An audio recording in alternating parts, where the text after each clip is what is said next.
Evening viewers and welcome to issue tonight at 9। देश में इच्छा मृत्यु जैसे संवेदनशील मुद्दे पर हमेशा से बहस होती रही है और अब एक बार फिर यही मुद्दा सुर्खियों में है। सुप्रीम कोर्ट ने अब राज्यों से सलाह मांगी है कि लिविंग बिल को मंजूरी दी जाए या नहीं। सवाल बड़ा है, अगर इंसान को जीने का हक है तो मृत्यु का हक आखिर क्यों नहीं? आज हम इसी मुद्दे पर चर्चा करेंगे, लेकिन पहले देखेगा एक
जिसमें उन्होंने लाइलाज बीमारी की हालत में उसके मरने की इजाजत मांगी है।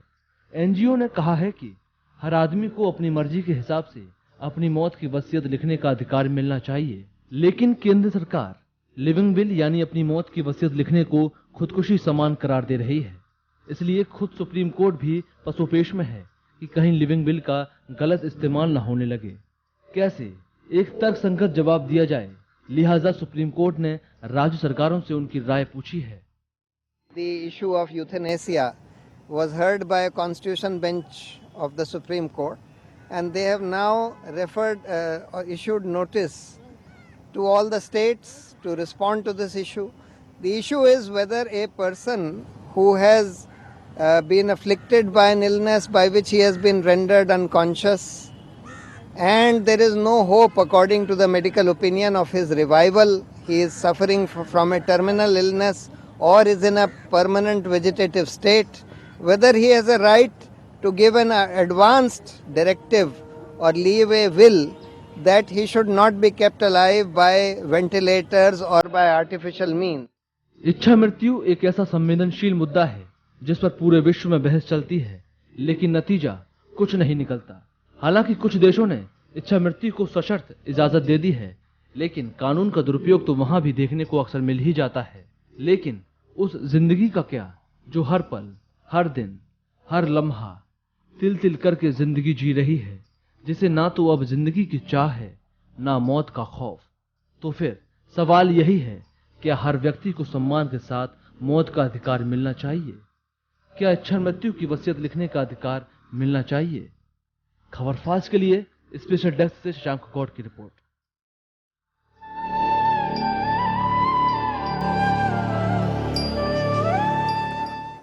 Welcome back, viewers. A very big and sensitive question that has been always pondering the peripheries of ethics, conscience, law, and individual rights. Yes, the question is, if one has the right to a dignified life, then why not have the same right to a dignified death too? The answer to this question has never been easy for anyone, be it the doctors, social activists, psychologists, or the law itself. Let's try and find some answers today on Issue Tonight at 9. Yes, people, this is the topic up for discussion today. And on the panel, I have with me Dr. Naresh Bhargav, Sat Singh, senior journalist, Dr. Ved Mahla, and Professor Pawan Saroha, law. सबसे पहले मैं यहाँ पर भार्गव साहब आपके पास आना चाहूँगा। बड़ा संवेदनशील मुद्दा है और ये सवाल ऐसा नहीं कि आज ही से सुर्खियों में है, कभी से ये सवाल रादर मतलब देश हो विदेश हो कहीं हो या इंसानियत ह्यूमैनिटी के लिए खड़ा एक चैलेंज हमेशा से पैदा करता रहा है। लेकिन अब आजकल जो ये सुर्खियों में दोबारा से आया है क्योंकि एक नॉन गवर्नमेंट ऑर्गेनाइजेशन है एनजीओ कॉमन कॉज, जिसने एक प्ली डाली है सुप्रीम कोर्ट में, जिसमें वो साफ तौर पर कहती है कि जो टर्मिनली इल लोग हैं उनका हक है, उनका राइट है कि लाइफ सपोर्ट सिस्टम से अगर वो हटना चाहें तो उन्हें हटाया जाए। और यहीं पर उनकी सपोर्ट में आता है Indian society of critical care medicine यानी कि ISCCM। वो भी साफ तौर पर कहता है, क्योंकि डॉक्टर्स का एक बहुत बड़ा पहलू है इस सवाल में जो कहीं ना कहीं उनके साथ जुड़ा रहता है अक्सर, तो वो भी इस पिटीशन में एक पार्टी बनना चाहते हैं। They also want themselves to be heard, और वो भी कहीं ना कहीं ये कहते हैं कि to withdraw the life support system from an terminally ill patient is somewhere down the line their right too. तो आप क्या कहेंगे इस बारे में? नहीं, देखिए 12वीं सदी से ही ये एक गर्म मुद्दा रहा है जी। कि इच्छा मृत्यु का हक किसी रोगी को मिलना चाहिए या नहीं मिलना चाहिए। वर्तमान में काफ़ी सारे देश ऐसे हैं यूरोपियन यूनियन के अंदर जहाँ पर ये इजाज़त है, बट कंडीशनली, सशर्त इच्छा मृत्यु की इजाज़त दे दी जाती है। भारत में भी पिछले काफ़ी समय से ये मुद्दा गर्म रहा है। अगर मेडिकली देखा जाए तो जो व्यक्ति अपने आप पर एक बोझ बन गया है, एक हेल्दी लाइफ नहीं जी पा रहा है, परिवार के ऊपर भी एक बोझ बन गया है और जिसकी उस बीमारी के कारण मृत्यु निश्चित है, उस केस के अंदर कंडीशनली उसको इच्छा मृत्यु का हक मिलना चाहिए। डॉक्टरों की एक बहुत बड़ी तादाद इस पक्ष में है, बहुत सारी सोशल ऑर्गेनाइजेशन इस पक्ष के अंदर हैं कि बिल्कुल उनको इच्छा मृत्यु का हक मिलना चाहिए जी। क्योंकि जब व्यक्ति अपनी डिग्निफाइड लाइफ जी नहीं पा रहा है तो अपने आप पर एक बोझ बन गया है, उस अवस्था के अंदर बात कहीं ना कहीं डॉक्टर भार्गव ठीक है, लेकिन डॉक्टर वेद आपके पास आना चाहूँगा क्योंकि बहुत अहम मुद्दा है, आपके प्रोफेशन से जुड़ा है। क्योंकि डॉक्टर्स जब एक शपथ लेते हैं, एक ओथ लेते हैं कि no matter what they will give their utmost best, they give their level best to save a life instead of letting it go, तो कहीं ना कहीं आपकी उस ओथ, उस शपथ से ये कॉन्फ्लिक्ट नहीं करता? बिल्कुल करता है। देखिए मैं व्यक्तिगत तौर से इच्छा मृत्यु के लिए हूँ, उसकी फेवर में हूँ, लेकिन as a professional, as a doctor, this is against our profession. You'd rather not let a life slip away from your hands. Yeah, absolutely. I think another important thing is that we have to define euthanasia. That's very important. One is physician assisted suicide, in which a physician voluntarily, intentionally gives some medicine to the patients who is competent and who has voluntarily asked for death. And then the patient then takes those medicine and dies. That is physician assisted suicide. Euthanasia is by definition killing on request. Withdrawing sport, life support, and or giving palliative medicines or giving sedations, I think they don't come under euthanasia. Euthanasia, person has to be competent and has to be लेकिन कहीं ना कहीं सवाल यहाँ बड़ा ये उठता है सत्सिंह जी, चाहे देखिए एक ज़िंदगी का सवाल है, एक मौत का सवाल है, उसको मैं कई भागों में चाहूँ तो बांट दूंगा, चाहे वो पैसिव यूथेनेसिया हो, चाहे एक्टिव यूथेनेसिया हो, चाहे वो एक सुसाइड का अटेम्प्ट ही हो, तो कहीं ना कहीं कितने ही खंडों में आप इसे विभाजित कर लीजिए, लेकिन आखिर में मुद्दा वही निकलता है कि एक जान का सवाल है कि वो जान मृत्यु की अगर तरफ ले जा रही है, उस व्यक्ति विशेष को पता है या उसे नहीं पता, उसके परिजनों को पता है, तो क्या हमारे हाथ में, अगर हम कहते हैं भगवान को एक कहीं ना कहीं वो हमें जिंदगी देता है, तो क्या we can play God as of now? क्या हमारे पास उस जान को लेने का हक है या वो सिर्फ भगवान के पास ही है? यहाँ पर लीगल और जैसे हमने देखा अलग कई एंगल आ जाते हैं, लेकिन डॉक्टर R.K. मनी जो एक्स प्रेसिडेंट रहे हैं ISCCM के, वो साफ तौर पर कहते हैं कि we simply cannot take away the fundamental right, I mean, for any person to manage his or her death in a dignified manner. हम उससे नहीं कर सकते। और वो साफ तौर से एक और कहते हैं कि this is time now for us to reach out to the people and tell them how the legal system and opinions have also been skewed in this manner. वो सारी बातें यहाँ उठाना चाहते हैं और सीधे तौर पर कहते हैं कि अब हम पैसिवली नहीं बैठने वाले, क्योंकि ये मुद्दा लॉ में भी अगर हम देखें काफ़ी साल से चर्चाओं में रहा है, बार बार ये उठता रहा है, अलग अलग ऐसे केसेस जब जब सामने आए हैं। तो यहाँ पर इतना मैं ज़्यादा कॉन्फ्लिक्ट देख रहा हूँ, कहीं ना कहीं लॉ को भी समझ नहीं है मुझे करना क्या है। डॉक्टर्स हैं, जैसे डॉक्टर वेद ने भी खुद कहा, खुद डॉक्टर हैं, लेकिन जहाँ इनका ह्यूमैनिटी एंगल आता है, ये चाहते हैं this right should be given to an individual, लेकिन इनकी शपथ कहती है ये कहीं ना कहीं गलत होगा। वो उनको कॉन्शियस को कहीं ना कहीं वो भी एक द्वंद है इनके अंदर भी। तो आखिर में इन चीज़ों का फैसला होगा, कौन करेगा ये फैसला? जी पवार साहब, ये सच बात है कि इसकी काफ़ी सारी लेयर्स है। सोशल लेयर है, इसकी कल्चरल लेयर है, फिर रिलीजियस लेयर भी है इसकी। लेकिन हम थोड़ा सा इस बात को बिल्कुल बारीकी से देखें तो यूथनेसिया कोई नई बात नहीं है जी। हमने सुना होगा कॉमन लाइफ में हम सुनते हैं कि इस पेशेंट का कुछ नहीं हो सकता, आप घर ले जाइए और सेवा कीजिए। उसका मतलब क्या हुआ? उसका मतलब यही है कि ही इज टर्मिनल इल और वेजिटेटिव स्टेट में है, इनका कुछ नहीं हो सकता। आपने सत्संग जी बड़ी कॉमन बात कही, जो अक्सर मेरे ख्याल से, मतलब चाहे मैं हूं, जो मेरे पैनलिस्ट हैं, कहीं ना कहीं हमने हॉस्पिटल्स में ये वाक्य कई बार सुना होगा अपनी प्रोफेशनल या पर्सनल लाइफ में।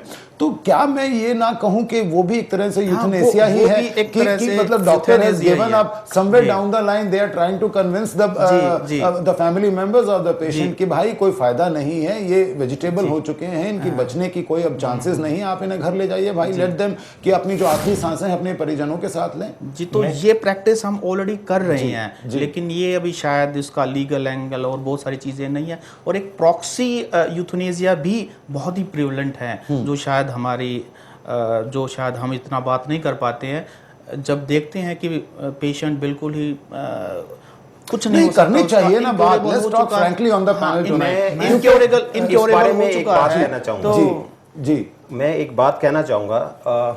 आमतौर पे एक धारणा होती है कि मौत से बदतर क्या हो सकता है जी। ये बात मैं नहीं कह रहा हूँ, ये सोफोक्लीज ने 400-500 BC भी कही थी जी। बहुत सारी चीजें जो मौत से बदतर होती हैं, कुछ जिंदगियां जीते हुए मौत से बदतर होती हैं, जिसमें आदमी पल पल मरता है। उस अवस्था में मैं समझता हूं कि मौत एक अच्छा विकल्प है, इसकी बजाय कि वो 10 बार दिन में मरे या 1000 बार मरे।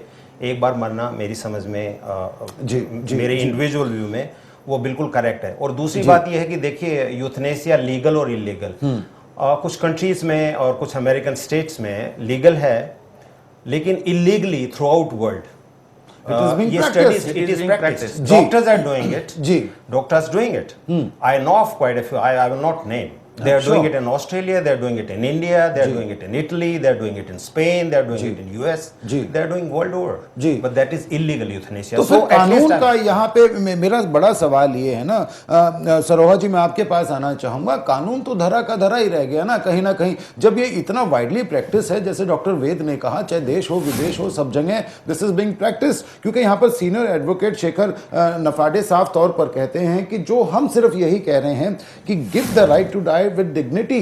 किसी भी बंदे को जो सफर कर रहा है उसे आप ना रोकिए। लॉ भी कहीं ना कहीं यही चाहता है, क्योंकि अगर आपको जीने का हक है with dignity, then you also should have the rather right to die with dignity. तो इसमें मैं मतलब एक डॉक्टर्स ये साफ तौर पर कहते हैं, लॉयर्स कहते हैं कि अग्रेसिव मतलब ट्रीटमेंट का रेजिमेंट कंटिन्यू करने का उसके बाद क्या एंगल रह जाता है? आप इसको एक करेक्टिव पर्सपेक्टिव में देखिए पूरी सिचुएशन को जी।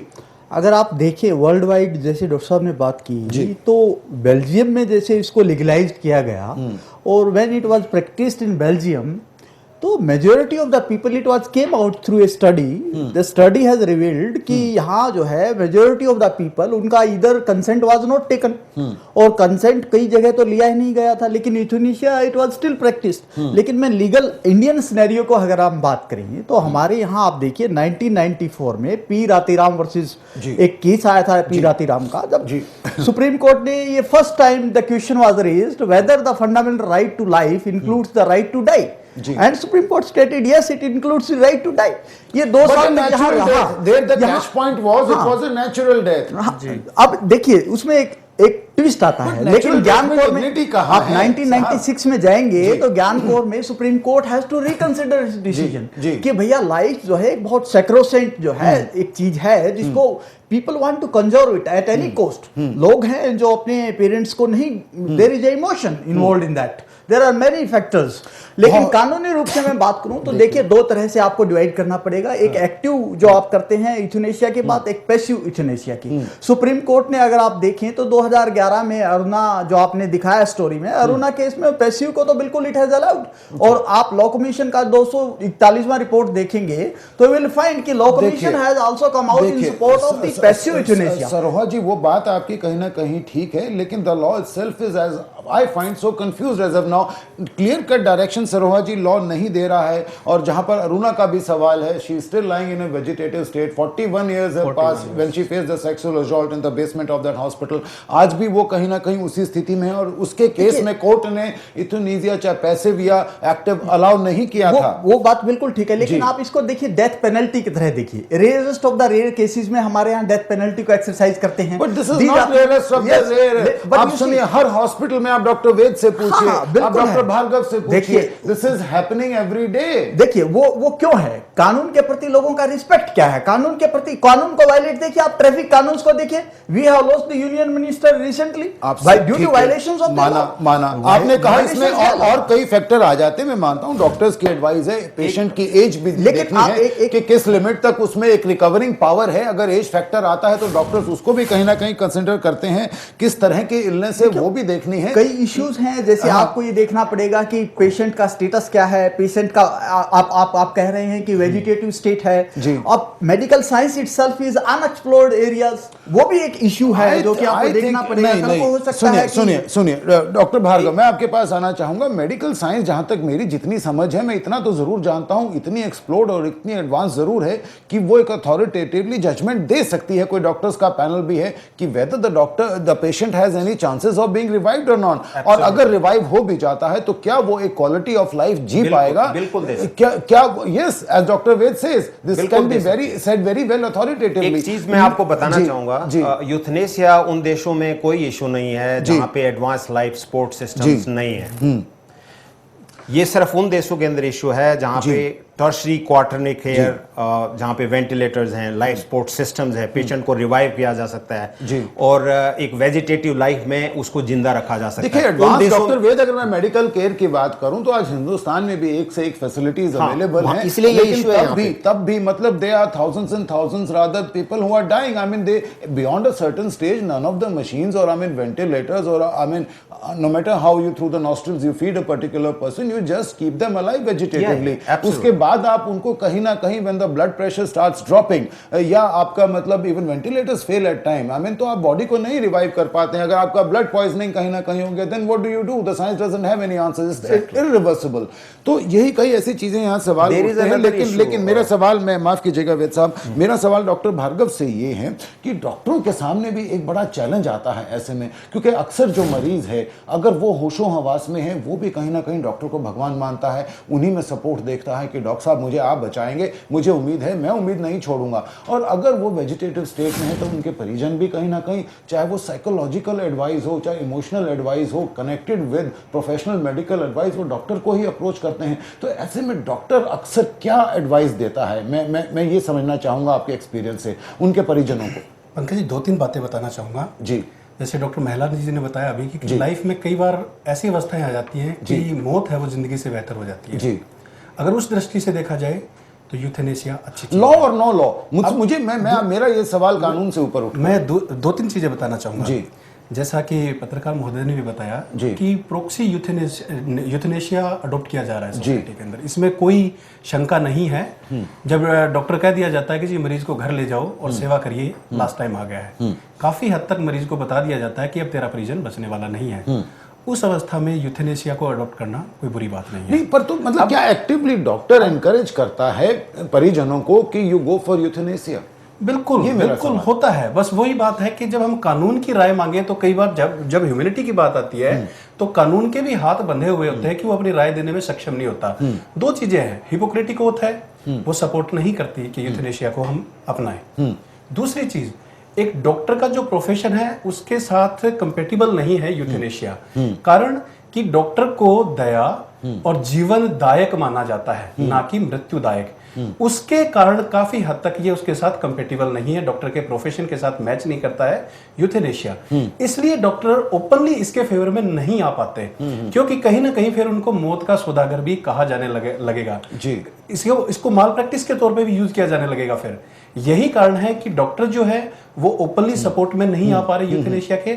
अदरवाइज जब जिंदगी बोझ बन जाए और मौत उससे बेहतर हो, देखिए यूथेनेशिया ग्रीक शब्द से 2 शब्दों से बना है, यू थेनेटोस, यू गुड और thanatos death, good death, the gentle death जी। तो जेंटल, जिसका नाम ही जेंटल डेथ है, गुड डेथ है, मतलब जब जीवन बुरा बन जाए उस अवस्था के अंदर हम गुड डेथ को अपना लें जी। लेकिन आपने सही कहा, कहीं ना कहीं एक मतलब एथिकल पॉइंट ऑफ व्यू से अगर मैं देखूं एज अ डॉक्टर, आपने अपना व्यू रखा और सरोहा जी ने मतलब लीगल पॉइंट्स ऑफ व्यू, और जहां तक मैं समझ पाया हूं लॉ इज वेरी कंफ्यूज, उनको अथॉरिटेटिवली कॉल नहीं लेता इस बारे में।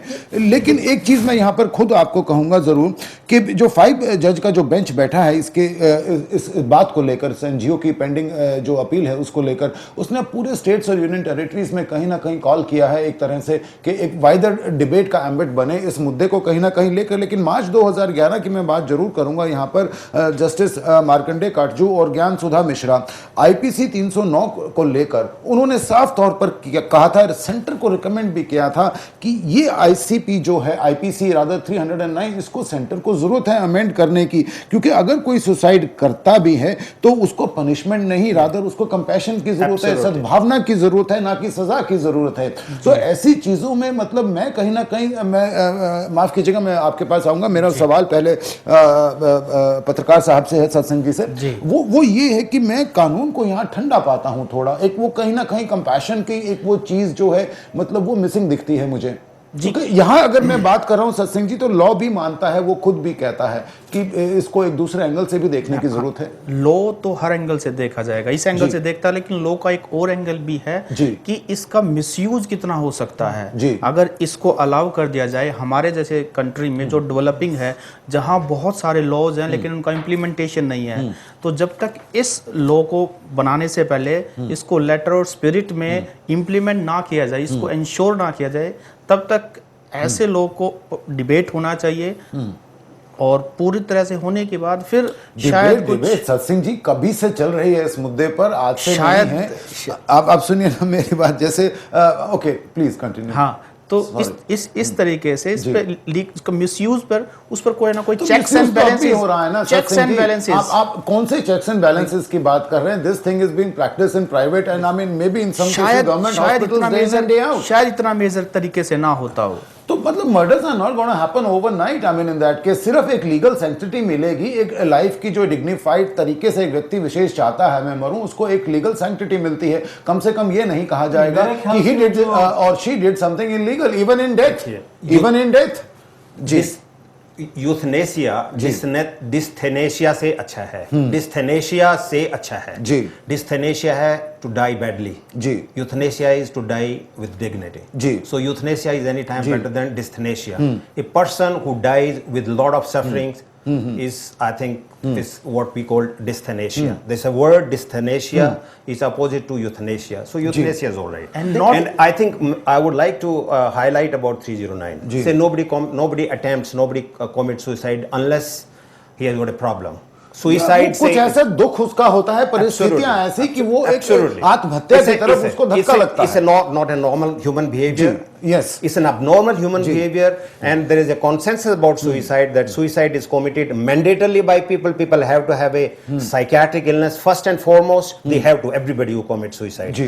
In addition to having problems. So when there are two things happening together, people having lot of problems, unsurmountable problem, plus a psychiatric illness, then only they commit suicide. Psychiatric illness is a mandatory and necessary condition. Fine. But Dr. Ved, life itself is full of problems in any case. I mean, लेकिन कहीं ना कहीं मैं आपके पास आना चाहूंगा सरोहा जी, जैसे आपने जिक्र किया था 1994 P Rathinam versus union of India. अब उस केस में भी सीधे तौर पर सुप्रीम कोर्ट ने क्रिटिसाइज किया है आईपीसी 309 को, और सुप्रीम कोर्ट ने एक बड़ी अच्छी बात कही यहां पर, कहता है कि आप मतलब व्यक्ति को 2-3 तरह से प्रताड़ित करते हैं, सीधे तरह से उसको पनिश करते हैं। एक तो उसकी पहली एग्नी होती है when is push towards suicide, किसी कोई दुख है जिसके चलते ही वो इतना बड़ा कदम उठाता है। दूसरी उसकी एग्नी तब होती है when that attempt is failed, तो वो एक और प्रताड़न से गुजरता है। और तीसरा प्रताड़न सबसे बड़ा तब होता है वो बच भी जाता है तो उसको एक क्रिमिनल करार दिया जाता है। तो कोर्ट इन चीजों को सरोहा साहब मानता है, तो एक क्यों प्रॉपर एक अथॉरिटेटिव जजमेंट नहीं ले पाता? देखिए IPC, no doubt what you are telling कि there is a need to amend 309,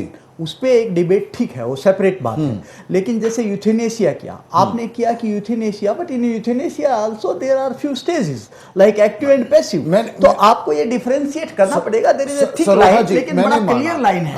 ऐसा नहीं है कि यूथेनेशिया को आप ब्लैंकेट आप इसको परमिट कर दीजिए। Blanket permit will be very dangerous. Belgium का एग्जांपल आप देखिए, बेल्जियम में इट हैज प्रूव फैटल।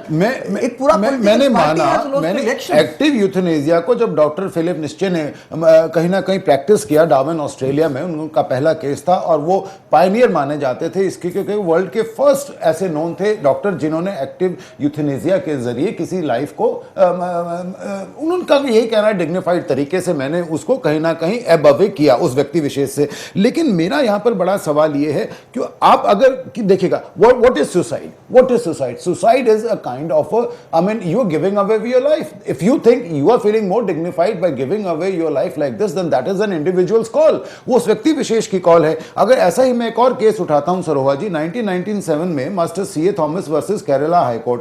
अब उसमें क्या होता है देखिएगा, कोर्ट तो नहीं रोक पाया ना, अगर वो इलीगल या लीगल करार दे उससे उनको कोई फर्क नहीं पड़ता। थॉमस की सिर्फ ये प्ली थी सीधे तौर पर कि उन्होंने कहा मैं यूथेनेशिया के लिए यहां पर प्ली बार्गेन करने नहीं आया हूं। उन्होंने कहा कि मुझे राइट होना चाहिए, हक होना चाहिए, अपना टाइम, प्लेस और तरीका मृत्यु का मेरा अधिकार है चूज करने का, और वो मुझे चाहिए। सुप्रीम कोर्ट ने ऑफ कोर्स उनकी पिटीशन रिजेक्ट कर दी, लेकिन अप्रैल 2004 में महज 7 साल बाद क्या होता है, ही हैंग्स हिमसेल्फ, वो अपने आप को फांसी लगा लेते हैं। और सरोहा जी एक नोट लिखकर छोड़ के जाते हैं, कहते हैं bondage was worse than death, let this fate not befall anybody else. No that's true, but you see you have the court rejects euthanasia to him और his right to take away his life at a place and time and I mean the way of his choosing, then he again, and in any case I mean the law be damned, he ends up his life in any case. और ऐसे cases there are individual cases which may be psychiatric in nature, which may be psychological in nature, so there may be many reasons. I don't see any psychological angle in here. I mean all he said was I mean I want my right with me for a dignified death. जीवन के अंदर suicide और euthanasia में हमें पहले अंतर देखना पड़ेगा। यूथेनेशिया का मतलब सिर्फ ये नहीं है कि लिसन, आप उनके शब्द सुनिए, आप उनके शब्द सुनिए, आप उनके शब्द सुनिए साहब। वो ये कह वो तो कहते हैं मैं यूथेनेशिया मांगने नहीं आया हूं, लेकिन मैं अगर मेरे जीवन पर मेरा हक है तो मेरे मृत्यु पर भी हक मेरा ही होगा, नेचर का नहीं होगा। मैं चूज करूंगा मैंने कब, कहां, कैसे, किस तरीके से कब अपनी लाइफ खत्म करनी है। सुप्रीम कोर्ट ने पिटीशन रिजेक्ट किया, सुप्रीम कोर्ट ने कहा यह कानून के दायरे से बाहर है, ये इलीगल है, डन। लेकिन उसके बाद भी उन्होंने ऐसे किया और उन्होंने कहा कहीं ना कहीं मुझे बॉन्डेज में रखा गया है इस तरह की मुझ पर शर्तें लगाकर, और ये और किसी के साथ बिफॉल ना करे। इसके अलावा मैं एक और ऐसा अजीब सा केस उठाता हूं, थोड़ी थोड़ी सर्कमस्टांसेस यहां अलग रहेंगी। बताना चाहूंगा यूथेनेशिया के लिए एक चीज बहुत जरूरी है कि यूथेनेशिया एक तो वॉलंटरी होना चाहिए, और जो यूथेनेशिया के लिए अपने कंसेंट दे रहा है वो कॉम्पिटेंट होना चाहिए। कॉम्पिटेंट का मतलब सक्षम, सक्षम मींस दिमाग से सक्षम। यदि एक आदमी डिप्रेस्ड है, बीमारी है डिप्रेशन, और वो कहता है कि मैं मरना चाहता हूं, तो आप उसका ट्रीटमेंट करेंगे, उसका यूथेनेशिया है। आप सुनिए, master CA Thomas wasn't depressed in any sense of the word, for all I know I am picking up an individual case 1998 के चिटका पिल्ले versus Ernakulam sub divisional court. Saroha जी सुनिएगा ना आप मेरी बात। वो कहते हैं कि जब मैं 70 साल की उम्र से परे चला जाता हूं, because normally this is the age when you start I mean getting all kinds of illnesses, तो वो ये कहते हैं और मैं ऐसे में टर्मिनली इल हो जाऊं, अगर मैं टर्मिनली इल हो जाता हूं, मैं अपनी डेली रूटीन्स और ड्यूटीज कहीं ना कहीं मैं फॉलो नहीं कर पाता हूं, मैं औरों पर अगर बोझ बन जाता हूं, तो give me the right to plan my own death, मैं वेजिटेटिव स्टेट में नहीं जाना चाहता देखिए, साहब। अब आप सुनिए, आप एक बेसिक जी, philosophy अब को यहाँ पर बोल रहे हैं। whether he wants to go through active euthanasia or passive euthanasia, You see the society, the ji, whole society is ji, interdependent on each other. Fine. It is not that the person is there for oneself. The person may be there, useful for the society itself. It is not the individual's right can be decided. The society as a whole has to see. Listen. What Dr. Mahle has told, that is clearly that facts and circumstances of a particular case will tell whether particular the euthanasia should be permitted in those circumstances. Saroha जी सुनिए, मैं court के साथ देश के अलग अलग राज्यों से जो कुछ चैलेंजेस आए हैं मैं उनको यहाँ कोट कर रहा हूँ, और मैं सब में ये पाता हूँ courts were always not ready to budge. वो कहीं ना कहीं किसी की, थॉमस की कुछ कंडीशन रही, चिटा पिल्ले की कुछ रही, और राथी नाम की कुछ रही, और आप एनएम पिल्ले की बात करें 1999 versus state of Kerala, 69 years old के रिटायर्ड थे साहब ये मास्टर और हेड मास्टर रादर, और वो ये कहते हैं कि मैं एक ऑनरेबल एग्जिट चाहता हूं। देखिएगा कहीं ना कहीं सरोहा जी कुछ सिमिलैरिटीज हैं इन सभी केसेस में, no matter how different they might be from one another. आपके सामने एक केस है अरुणा का, Aruna case is there, that hospital is taking care for last 40 years. Fine. And they are Fine. emotionally bonded to each other. Fine. The independent report of the medical experts have stated it. That yes, they are very close bondage over that Saroha ji particular lady. आपने सही कहा, लेकिन ये case Aruna से कुछ ना कुछ भिन्न है, और अरुणा का केस मैं जरूर ब्रेक के बाद उठाऊंगा, लेकिन यहां पर मैं एक चीज जरूर कहूंगा। मास्टर साहब कहते हैं कि मुझे ऑनरेबल एक इज्जत चाहिए जब मैं अपनी लाइफ से एग्जिट करूं, when I leave my life, क्योंकि मैं मेंटली और फिजिकली फिट हूं। ठीक है साहब। दूसरा वो ये कहते हैं I am a contented person, मेरे ऊपर जितनी जिम्मेवारियां, जो काम थे, ड्यूटीज थे, ऑब्लिगेशंस थी, मैं सारे पूरी कर चुका हूं, और मेरे को फर्दर कोई मोटिवेशन नहीं है अपनी लाइफ पर से के लिए, अपनी लाइफ पर से के लिए। तो ये कहीं ना कहीं मैंने 94, 97, 98 और 99 से लेकर 4 अलग अलग तरह के केसेस उठाए हैं, लेकिन सबसे बड़ा सवाल यह उठता है कि लॉ इस पे कोई अथॉरिटेटिव रूलिंग देता नहीं है, और यूथनेसिया जैसे डॉक्टर वेद ने कहा, जैसे डॉक्टर भार्गव ने कहा, it is being rather openly practised in all hospitals. तो फिर आखिरकार एक चीज मैं और कहना चाहता हूं जी। देखिए जो स्थितियां हैं पुराने टाइम से और हमें बहुत सारी बदल गई, हमारा परिवेश बदल गया, हमारा समाज बदल गया है। पहले जो टर्मिनली इल पेशेंट्स होते थे उनको देख रेख करने के लिए घर के सदस्य होते थे, अब ज्यादातर पेशेंट्स हॉस्पिटल में मरते हैं, बहुत सारों के कोई घर का सदस्य भी नहीं होता देख रेख करने के लिए, और इकोनॉमिक फैक्टर्स ओवर राइडिंग हो गए हैं। ये हम इन इश्यूज को यूथनेसिया के कंटेक्स्ट में हम दरकिनार नहीं कर सकते। ये इश्यूज बहुत इंपॉर्टेंट है। यदि कोई टर्मिनली इल है और फैमिली की सारी रिसोर्सेज उसके ऊपर खत्म हो गए तो यंग बच्चों के लिए तो कुछ बचेगा ही नहीं। ऐसी अवस्था में मैं तो कहूंगा उसको जरूर यूथनेसिया कर देना चाहिए। जी, but somewhere down the line has objections to it. Right now people will be taking a short break. Don't go anywhere. I'm going to be right back with you.